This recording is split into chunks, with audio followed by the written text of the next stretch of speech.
আমি এখন শিক্ষক, আপনারা সবাই ছাত্র। আপনারা সবাই কি বলেন? সবাই কি? এখন যদি এই জায়গায় কোনো মেম্বারশিপ থাকে, সেও কি ছাত্র? যদি বলেন না হুজুর আমি তো এলাকার মেম্বার বা গণ্যমান্য একজন ব্যক্তি, তা আমি আপনার কথা কেন মানবো? আমি তো নেতা, আমি কি?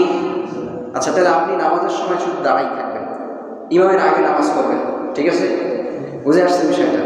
ইমাম যখন প্রথম চেষ্টা করবে, আপনি যখন দ্বিতীয় চেষ্টা করবেন, আল্লাহ আপনার নামাজ কবুল করবেন। করবেন না? করবেন না? কেন করবেন না?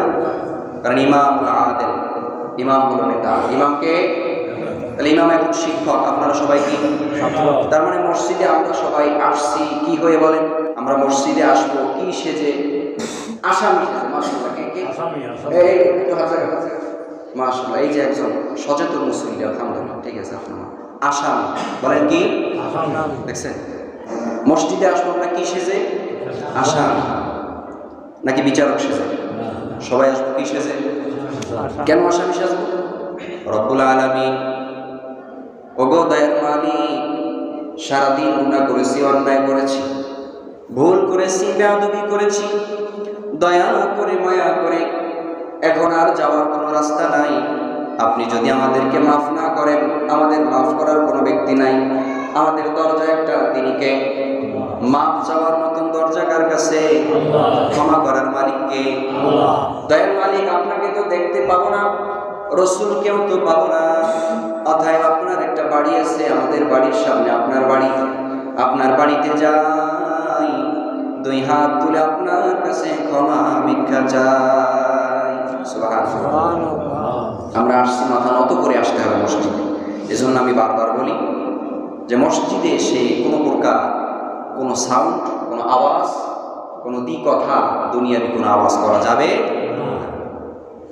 মসজিদে আসছি আসামি, আসামি আসলে কি মসজিদে বাড়তি কোনো কথা বলতে পারে?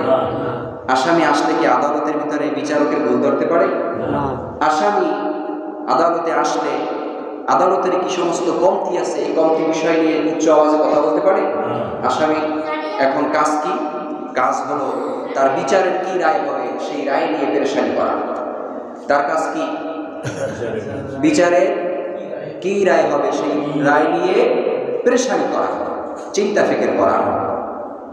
দুই নাম্বার কাজ হলো আমি যে অপরাধ করেছি, অপরাধ বোধ আমার অন্তরে থাকা।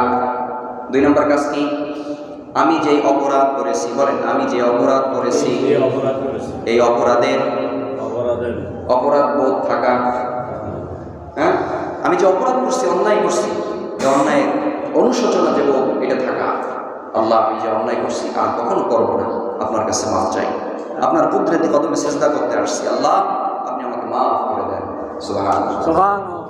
যখন এই বিনয় নিয়ে, খুশু খুজু নিয়ে, আল্লাযীনা হুম ফি সালাতিহিম খাশিউন, খুশু খুজু নিয়ে যেই ব্যক্তি নামাজে দণ্ডায়মান হবে, আসামির ন্যায় মসজিদে এসে আল্লাহর সামনে হাতে কানের উপরে হাত উত্তোলন করে আল্লাহু আকবার শ্রেষ্ঠত্বের বর্ণনা দিয়ে যখন হাত পিঠে আসামির মতন দাঁড়িয়ে দাঁড়িয়ে আল্লাহ তাআলার তাসবিহ বলবে আর ইস্তিগফার করবে, আল্লাহ ডাক দিয়ে বলেন আমি তাকে সিরাতাল মুস্তাকিমের পথে তাকে অটল রেখে দিব। ওয়াস্তাগফিরিল্লাহ ইন্নাল্লাহা কানা গফুরার রহিমা। সুবহানাল্লাহ। ইস্তিগফার করো, ক্ষমা প্রার্থনা করো, কার কাছে? আল্লাহর কাছে। মাফ করার মালিক কে? আল্লাহ। তাহলে আসামি সেজে মসজিদে আসতে হবে। এখন বলবেন হুজুর শুধু আপনার মসজিদেই কি আসামি সেজে আসবো, নাকি পাশের মসজিদে গেলেও আসামি সেজে যাবো? সব মসজিদে। সব মসজিদে, সমস্ত মসজিদে। আল্লাহর ঘর, তাম পৃথিবী যত ঘর আছে আল্লাহর ঘর, সমস্ত ঘর কার? এই ঘরে আসামির ন্যায়, আসামির সুরত নিয়ে মাথাটা নত করে দিয়ে মসজিদে আসবো। এসেই সর্বপ্রথম যদি সময় থাকে, নির্দিষ্ট সময়ে 2 রাকাত নামাজে দাঁড়িয়ে যাবে। এর নাম হলো সুন্নাহ। এর নাম কি? আর এটাই হলো বিনয়, নম্রতা, ভদ্রতা পরিচয়। প্রিয় ভাইরা, তাহলে আজকে আমরা একটা শিক্ষা গ্রহণ করব, সেটা হলো পৃথিবীর যে কোনো মসজিদে যখন যাব, যে কোনো আল্লাহর ঘরে আমরা যাব, কিসের ন্যায় প্রবেশ করব? আসামি। তাহলে আসামি কি মসজিদের, সে মসজিদের কোনো বিষয় নিয়েও কি চিল্লাপাল্লা করবে? আসামি কি আদালতে যে আদালতে যদি ফ্যান বন্ধ থাকে ফ্যান নিয়ে মারামারি করবে? আসামি যদি আদালতে যায়, বিচারকের যদি টুপিটা বাঁকা থাকে, বিচারক যদি পোশাক না পরে আসে, তা নিয়ে কি সমালোচনা করবে? জোরে আওয়াজ দিয়ে বলেন, করবে? কিন্তু আমরা ঠিকই মসজিদে আসি আসামি, নামধারী আসামি সেজে, কিন্তু কাজে কর্মে আমাদের মসজিদ থেকে বের হলে বিচারক হয়ে যায়, ঠিক না? এই জন্য আমাদের কোনো পরিবর্তন নাই। পরিবর্তন কেন পরিবর্তন নাই? কারণ আমার ভিতরে আমার যে রূহের চিকিৎসা করবেন তার প্রতি আমার কোনো মহাব্বত নাই,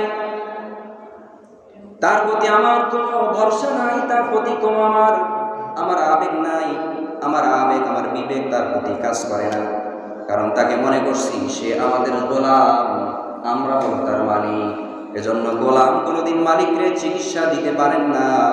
যেই ব্যক্তি মনে করবে আমরা হলো মালিক, ইমাম হলো গোলাম, ওই ব্যক্তি পশ্চিমকালেও ইমাম যদি কোরআনে কারিম বেটে বেটে তারে খাওয়ায়, পশ্চিমকালেও তার হেদায়াত নসিব হবে না। হেদায়াত আল্লাহ রাসূল যখন মক্কা নগরীতে তার ফ্যামিলি সবাইকে দাওয়াত দিলেন, সর্বপ্রথম দাওয়াত দিয়েছেন তার ফ্যামিলিদেরকে। পাহাড়ের ওপারে রাসূল দাঁড়িয়ে বলতেছেন, এ মক্কার কুরাইশরা শোনো শোনো, আল্লাহ তাআলা আমাকে নবুয়তের নবী বানিয়েছেন, নবুয়ত দান করেছেন। আজকে আমি ঘোষণা দিলাম আমি তোমাদের কমি ফ্যামিলির লোক, সর্বপ্রথম দায়িত্ব হলো তোমাদেরকে দ্বীনের দাওয়াত দেওয়া। তোমরা যেই মূর্তি পূজার বিশ্বাস করো, তোমরা যেই মূর্তি পূজার সামনে মাথাকে নত করো, এটা হলো মিথ্যা, এটা হলো বাতিল। কুল জাআল হাক্কু ওয়া যাহাকাল বাতিল ইন্নাল বাতিলা কানা যাহুকা।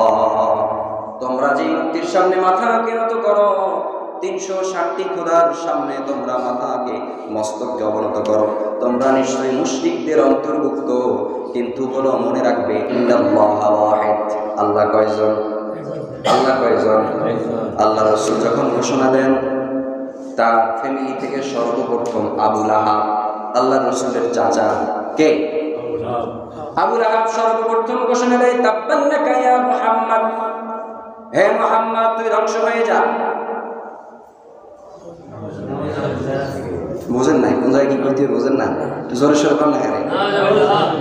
আল্লাহ রাসূলকে ধ্বংস হইতে বলা হয়েছে, আর আপনারা চুপ করে বসে থাকবেন? মানে কল্পনা করতেছেন কি কি বলবো, কোনটা কি বলার দরকার। এই বলতে বলতে কখনই কিয়ামত চলে আসবে, আপনাদের বলার আর সময় হবে। এই বলতে বলতে কখনই মরণ চলে আসবে, কিন্তু বলার আর সুযোগ হবে। আজকের কাজ কালকের জন্য ফেলিয়ে রেখো না, আজকের কাজ কালকের জন্য বাদাইয়ে রেখো না। তাব্বাল্লাকা ইয়া মুহাম্মদ, হে মুহাম্মদ ধ্বংস হও। আরো জোরে সরে বলেন না। কে বলছেন? কে বলছেন? রাসূলের চাচা আবু লাহাব ডাক দিয়ে বলতেছেন, হে মুহাম্মদ তুমি কি এই কথা বলার জন্য আমাদেরকে একত্র করেছো? তাহলে দেখেন, তার ফ্যামিলির সদস্যরা প্রথমে কেউ ইসলাম গ্রহণ করে নাই, এমনকি রাসূলকে সব থেকে বেশি মহব্বত করছেন, ভালোবাসছেন, কিন্তু রাসূলের কথাটা মানেন নাই। তার আপন চাচা, মহাব্বতের চাচা, কলিজার চাচা, যার সমস্ত অংশে, সমস্ত অঙ্গে প্রত্যঙ্গে রাসূলের স্পর্শকাতর হয়েছে, তার নাম হলো আবু তালেব। তার নাম কি? আবু তালেবকে কিয়ামতের দিন আল্লাহ কোনো শাস্তি দিতে পারবেন না। তার কারণ হলো এটা, রাসূলের সংস্পর্শ, রাসূলের স্পর্শ প্রত্যেকটা অংশ তার গালে লাগছে। তার গালে আবু তালেব রাসূলের গাল তার গালে লাগাই আদর করছেন। রাসূলের পিঠে আবু তালেব রাসূলকে পিঠে উঠাইয়া রাস্তায় রাস্তায় হাঁটছেন, মাঠে খেলাধুলা দেখাইছেন, কোলে করে নিয়ে নিয়ে হাঁটছেন। আবু তালেব এত ভালোবাসছেন, মহব্বত করছেন, কিন্তু রাসূল বলছেন, ও আবু তালেব, ও আমার কলিজার চাচা, আপনি তো মৃত্যু সজ্জায় শায়িত আছেন, আপনি একবার শুধু বলেন কালিমা লা ইলাহা ইল্লাল্লাহ মুহাম্মাদুর রাসূলুল্লাহ। আবু তালেব ডাক দিয়ে বললেন, ভগবতীজা শোনো শোনো, তুমি যেই কালিমার দাওয়াত দিচ্ছ আমাকে, আমি কিন্তু জানি কালিমা সত্য, তুমিও সত্য, কিন্তু আমি তো বিচারক, তুমি তো আসামি, আমি বড় তুমি তুমি ছোট, তোমার প্রতি আমার মোহাব্বত ঠিকই আছে, কিন্তু কথা আমারটা আগে কাটবে, তোমারটা পরে। নাউজুবিল্লাহ।